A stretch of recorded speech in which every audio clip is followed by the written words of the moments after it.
Stage Pass, Institute of Gaming. For more details, contact 7093965965965. గురుగారు ఇప్పుడు మీరు ఇందాకే అన్నారు, నేను మళ్ళీ ఆ ప్రశ్నే అడుగుతున్నాను.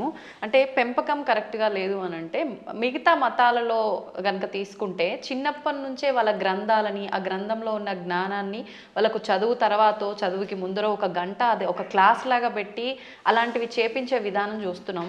మన దగ్గరకు వచ్చేసరికి ఈ మధ్య కాలంలో ఎక్కువగా ఇలాంటి పెద్దవాళ్ళు చెప్తుంటే వింటున్నారు. అది ఎంతవరకు వింటున్నారు, ఎవరు వింటున్నారు అంటే పెద్దవాళ్ళే వింటున్నారు. గంట అరగంట చెప్పడం కదా వాళ్ళు క్రూరత్వం నేర్పిస్తారు చిన్నప్పటి నుంచి. అది తప్ప ఇంకోటి లేదు. కొన్ని మతాలు ఉన్నాయి, వాడి మతం పొద్దు నుంచి సాయంత్రం దాకా నూరిపోయటం, తేడా వస్తే ఇతర మతస్థుల్ని చంపడానికి ప్రయత్నిస్తారు. అంత మూఢత్వంతో బోధించవలసిన అవసరం కలియుగంలో మనకు కూడా వచ్చింది. ఇప్పుడు మనం బోధించట్లేదు. పిల్లలు బొట్టు పెట్టుకోకపోతే ఒప్పుకుంటున్నాం మనం, పిల్లలు గొడ్డలిప్పు తిరుగుతామంటే తిరుగు అంటున్నాం మనం. స్వేచ్ఛ కాదనట్లేదు, ఎవరి బట్టలు వాళ్ళవే, కానీ కొంతైనా మనల్ని రక్షించుకునేలా చేసుకోవాలి. ఇప్పుడు ఎవరి స్వేచ్ఛను ఎవరు కాదంటారు, ఎవరి ఇష్టమైన బట్టలు వాళ్ళే కట్టుకుంటాం. నాకు కాషాయమే ఇష్టం, నేను ఒక రకమైన సన్యాసి జీవితం గడుపుతున్నాను, కుటీచక జీవితం అని చెప్పి నేను ఇలా చేస్తాను, మీరు అలా చేయండి కాదని అంటారు. కానీ కొంత జాగ్రత్త వహించాలి.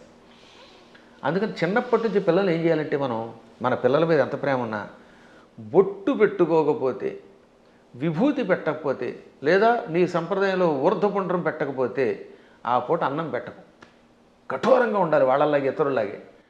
అలా అన్నం పెట్టే ముందు బొట్టు ఉంటేనే అన్నం పెట్టామనుకోండి, వాడు చిన్నప్పటి నుంచి బొట్టు పెడతారు. కానీ మనం అబ్బబ్బా సర్వమత సమానత్వం అంటే ఎక్కడ సర్వమత సమానత్వం? వాడు ప్యాంట్లు ఇప్పి కాల్చి చంపేశారు మొన్న పెహల్గాంలో. అంత క్రూరత్వంగా ఉంటున్నారు వాళ్ళు. కాబట్టి చిన్నప్పటి నుంచి మనం కూడా నేర్పవలసిందే. ప్రతిదినము భారత భాగవత కథలు, శివాజీ మహారాజు లాంటి వాళ్ళ కథలు చెప్పవలసిందే. ప్రతిదినము ఏదో ఒక స్తోత్రం ఎంతోసేపు చదవవలసిందే. అది చదివితేనే వాడు స్కూల్కి వెళ్ళాలి, అది చదివితేనే వాడికి అన్నం పెట్టాలి, అది చదివితేనే వాడికి ఏదైనా చేయాలి. అది చదవనంత వరకు వాడికి టీవీ కూడా పెట్టకూడదు. ఇలా మనం 10 ఏళ్ళు అలవాటు చేసామనుకోండి చిన్నప్పుడు, ఇంకా తర్వాత వాడు అలవాటు పడిపోతాడు. మా చిన్నప్పుడు మా నాన్నగారు పురాణములు చెబుతూ ఉంటే, ఆయన మంచి కంఠంతో చక్కగా స్పష్టంగా చెబుతూ ఉంటే విని మేము ఇంకా అక్కడ దాని మీద ఆసక్తి పొందామా లేదా? అవునండి. అందువల్ల తల్లిదండ్రులు పిల్లలకి అది నేర్పాలి. ఇప్పుడు ఈ మతమును, మన మతమును మన పిల్లలకి నేర్పడం అనేది ఉందే, అది ఇంకో దానికో కాదు, కనీసం బ్రతకడానికి అవసరం అయిపోయింది. నువ్వు బతకాలంటే నేర్చుకోవాల్సిందే, లేదా ఆ మతం మారు, లేదా చంపేస్తాడు. భవిష్యత్తులో ఒకటే, నీ మతమును అనుసరించి నువ్వు గట్టిగా నిలబడకపోతే వాళ్ళ మతంలోకైనా వెళ్ళాలి, లేదా వాళ్ళ చేతిలో చావాలి. రెండే మిగిలాయి. చావలేము, ఆ మతంలోకి మారలేము, మధ్యలో బతకడానికి లేదు. కాబట్టి హిందువులారా, ఎవరేమనుకున్నా సూటిగా స్పష్టంగా మీకు చెబుతున్నాను, హిందువుల ఐకమత్యంతో ఉండడం ఇప్పుడు వాళ్ళ బ్రతుకు కోసం అవసరం. మీరు మీ పిల్లలకి చిన్నప్పటి నుంచి మన ధర్మాన్ని నూరిపోయండి, మన గురువుల దగ్గరికి తీసుకెళ్ళండి, ఆలయాలకి తీసుకెళ్ళండి. శని ఆదివారాలు వచ్చాయంటే వెళ్ళి తెరవలసిందే గుడికి. మీ పిల్లలకి బొట్టు పెట్టుకోకపోతే, రామ అనకపోతే, కృష్ణ అనకపోతే, శివ అనకపోతే అన్నం పెట్టకండి.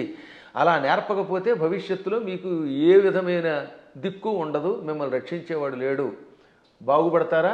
నా మాట వినండి, లేదా పొండి కర్మపుణ్యం పాలై అని ఎంత గట్టిగానో చెబుతున్నానమ్మా. ఇటువంటివి చాలా అవసరం. ఇవాళ మీ బొట్టు వాళ్ళు ఇంకా ఈ ధర్మాన్ని ప్రోత్సహిస్తున్నారు కనుక.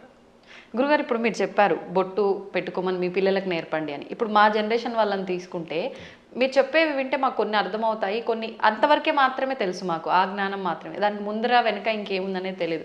ఇప్పుడు అన్నారు బొట్టు పెట్టుకోవాలమ్మా, అది మన ధర్మం అని చెప్పి, నేను వెళ్ళి ఇప్పుడు అదే సేమ్ నా పిల్లలకి చెప్పాను అనుకోండి, అవును బొట్టు పెట్టుకోవడం మన హిందూ ధర్మంలో ఉంది, అసలు ఎందుకు పెట్టుకోవాలి, దాని వెనకాల రీజన్ ఏంటి అడిగితే మా బోటి వల్ల అసలు మేము చెప్పలేకపోతున్నాము. ముందు ఒకటి చెప్పండి వాళ్ళకి.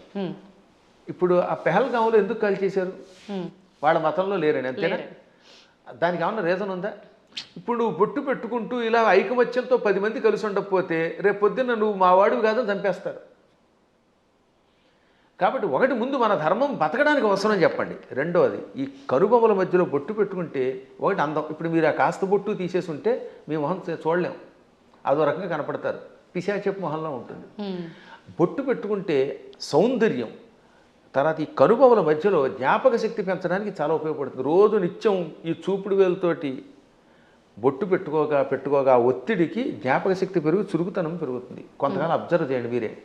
ఇప్పుడంటే కెమికల్స్ వచ్చాయి, స్టిక్కర్స్ వచ్చాయి, కానీ పూర్వం కుంకుమ అంటే కుంకుమ పెట్టుకుంటే దానివల్ల ఆడవాళ్ళలో ఒక రకమైన జ్ఞాపక శక్తి, ఇంట్లో ఏ మూల ఏ వస్తువు పెట్టినామో వాళ్ళకి గుర్తున్నట్టుగా ఎవరికి ఉండదు.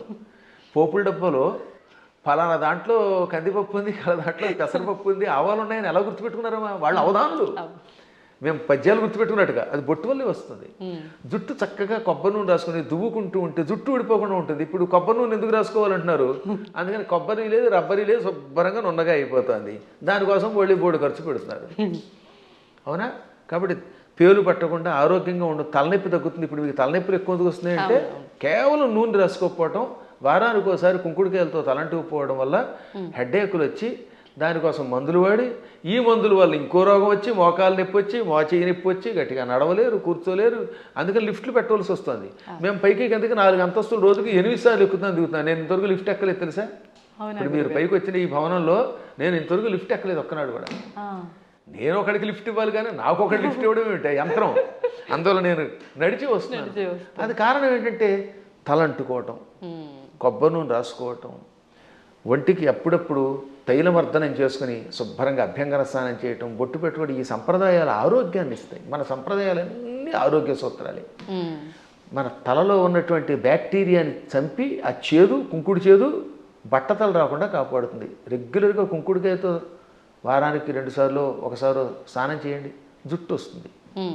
షాంపూలు పెట్టండి, వెంటనే ముందు తెల్లని రంగు క్యాంప్ వేస్తుంది షాంపూ వల్ల, అందుకే తెల్లబడిపోతాయి. ఆ తర్వాత ఈ తెలుపు బాగు చేయడానికి మళ్ళీ రంగు వేయాలి. ఆ రంగు వేసేసరికి మొత్తం జుట్టు ఊడిపోయి చుట్టూతో 4 వెంట్రుకలు దానికి రంగు వేయటం, లేదా మళ్ళీ విగ్గులు పెట్టుకోవడం, ఎన్ని గొడవలు వస్తున్నాయి. కాబట్టి మన సంప్రదాయంలో అన్ని ఆరోగ్యానికి పనికొచ్చేవి. అయినా కొన్ని విషయాల్లో ఇంకెందుకు అడగకూడదండి. నేను ఎందుకు పుట్టానంటే ఏం చెబుతావు? మనం పుట్టామా లేదా? ఆ పుట్టడానికి మన కారణం మన చేతిలో లేదు. అది మన కర్మ ఏది ఉందో మనకు తెలియదు. కాబట్టి నువ్వు ఎందుకు పుట్టావు, నువ్వు ఎందుకు అన్నం తింటావు? అన్నం తిన్నంతకాలం, నువ్వు పుట్టినంతకాలం, నువ్వు పరిగెడుతున్నంతకాలం నువ్వు కొట్టెట్టుకోవాల్సిందే. కొన్నింటికి ఇంకా లేదు, నువ్వు లాగి కొట్టించుకోవటమే. దెబ్బ కనపడుతుందా? దేవుడు ఎక్కడున్నాడో చూపించమని అడిగట్టు వెనకడికి. లింగ పురాణంలో ఒక నాస్తికుడు వచ్చి దేవుడు లేడు, ఉంటే చూపించన్నట్ట. వెంటనే గురువుగారు లాగి గోపేదుడు కొట్టాడు. బాబోయ్ అన్నాడు. ఏం బాబోయ్ ఎందుకన్నావు అంటే బాధ అన్నాడు. ఏది బాధ చూపించన్నాడు. లాగి గోపేది కొడితే బాధ కలిగింది అన్నాడు. బాధ ఏది చూపించంటే బాధ ఎలా చూపిస్తామండి, లోపల ఉంటుందన్నట్ట. అలాగే దేవుడు కూడా అంతటా ఉన్నాడురా. ఈ బాధలో, ఆనందంలో, వెలుతురులో, జలంలో ఉన్నది ఆ చైతన్యమే. అది లేకుండా పుట్టావు. లేకపోతే ఎముకల పోగు, ఆ ఎముకల పోగు మీద మళ్ళీ రకరకాల నరాలు, ఆ నరాలను అంటి పెట్టుకుని చీము, నెత్తురు, మాంసం, కండరాలు, మోకాళ్ళల్లో గుజ్జు, మా చేతుల్లో గుజ్జు, కళ్ళల్లో, గుడ్లల్లో చూపు, ఇవన్నీ పెట్టి పైన చర్మం పెట్టి ఓ సౌందర్యం ఇచ్చాడు ఈ శరీరానికి. ఒక్కసారి ఆశ్చర్యంగా ఉంటుంది మనకి. దీని కింద ఎన్ని నాడులు, మనం తిన్న అన్నం గిలకొట్టబడి జీర్ణమై రక్తంగా మారుతుందా, ఆ రక్తం వీటన్నిటికుండా ప్రవహిస్తున్నదా. అసలు ఎంత అద్భుతమైన యంత్రం. ఈ యంత్రాన్ని ఇంకెవడన్నా రీప్లేస్ చేయగలడా? మోకాళ్ళ చెప్పులు మారిస్తే ఒరిజినాలిటీ ఎక్కడ ఉంటుంది? వంగలేవు, కూర్చోలేవు. ఈ ముక్కు మారిస్తే దీంట్లో ఉన్న ఉండవు. ఇటువంటి శరీరం ఒక్కసారి స్తంభించిపోతే ఎందుకు పనికిరాకుండా అయిపోతే అది ఎందుకు పనికిరాకుండా కుళ్ళిపోతుంది. మళ్ళీ దీన్ని కుళ్ళిపోయి పాడైపోవడానికి వీలుగా లోపల బ్యాక్టీరియా పెట్టాడు. పురుగులు వచ్చి తగలబెట్టకపోతే, కాల్చకపోతే ఈ శరీరం కొంతకాలం అలా మూలండిపోతే లోపల కొత్త పురుగులు పుట్టి దీన్ని తినేసి మళ్ళీ అవి నాశనం అయిపోతాయి. శుద్ధి చేసి వెళ్ళిపోతుంది. అటువంటి ఈ అస్థిపంజరాన్ని, దీని మీద ఇన్ని రకాలైన విశేషాలని పెట్టి సృష్టి కొంతకాలం నడిపిస్తూ మళ్ళీ వీడు వెళ్ళిపోయాక ఎక్కడికి వెళ్ళాడో తెలియకుండా చేసే అపూర్వమైన ఆ అద్భుత దివ్యశక్తే పరమాత్మ అంటే. కాబట్టి వాడు అంతటా ఉన్నాడు. పిల్లలకి పిడివాదం కాకుండా చిన్నప్పటి నుంచి కనుక నేర్పితే 8 ఏళ్ళు వచ్చాక మనం నేర్పలేము. బై బర్త్ చిన్నప్పటి నుంచి బొట్టు, బొట్టు, కట్టు, వాడికి స్తోత్రాలు నేర్పాలి. ఇప్పుడు నేను ఉదాహరణ చూస్తాను. మా మనవడు ఉన్నాడు, మా మనవరాలు ఉండేది. వాళ్ళు రామ అనకుండా అన్నం తినరు. వాళ్ళ అమ్మ నాన్న అలా పెంచుతున్నారు. శివాజీ మహారాజుకి జై అంటాడు మా మనవడు వచ్చి కత్తి తీసి. ఆ శివాజీ కథలు నేర్పారు. ఆ రకంగా చిన్నప్పటి నుంచి నేర్పితే ఖచ్చితంగా ఈ మార్గంలో వస్తారు. నేర్పినారని దరిద్రులు కొంతమంది ఉంటారు, కొంతమంది క్రూరులు. ఆ కమ్యూనిస్టులు మనమేం బాగు చేయలేము. వాళ్ళు నికృష్టులు, వాళ్ళ పక్కన వదిలేద్దాం, అది వాళ్ళ కర్మ. కానీ ముందు మన ప్రయత్నం మనం చేయాలి. గురుగారు, ఇప్పుడు మీరు ఇందాక అన్నట్టుగా పిసినారి కానివ్వండి, ఇలాంటి మూర్ఖులు, నాస్తికులు కానివ్వండి, ఇదంతా అంటే వాళ్ళ కర్మను బట్టే వచ్చారు అనుకోవచ్చా? మరి లేదు అంటే ఇప్పుడు మీరు చెప్పినట్టుగా పెంపక లోపము అలా కూడా అనుకోవచ్చా? దీనిలో చాలా పనిచేస్తాయి. పెంపకంలో కొంత లోపం, వాళ్ళ పూర్వకర్మలు కొన్ని, చుట్టుపక్కల వాతావరణం కొన్ని, పరిస్థితులు కొన్ని, ఇవన్నీ కర్మల యొక్క ఫలితాలు.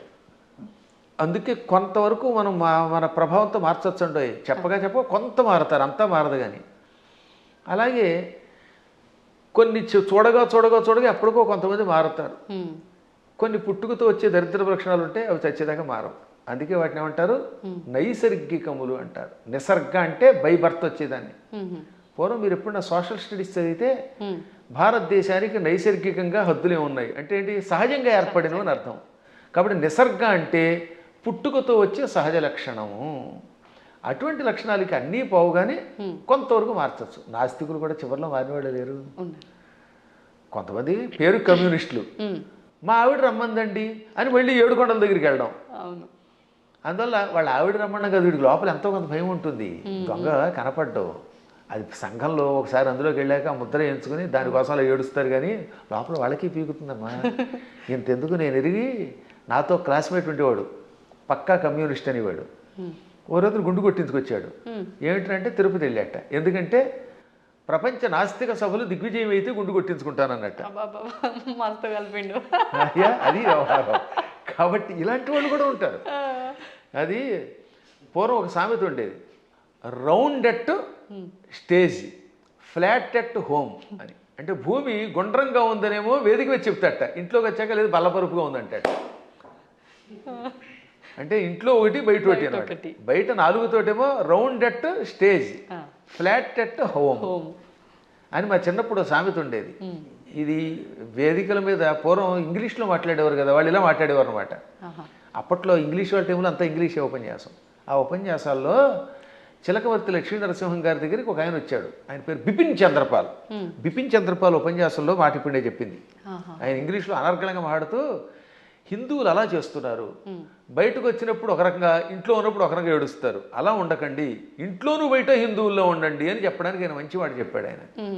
కాబట్టి మనం ఏది నమ్మేమో అది చెయ్యాలి చివరిదాకా.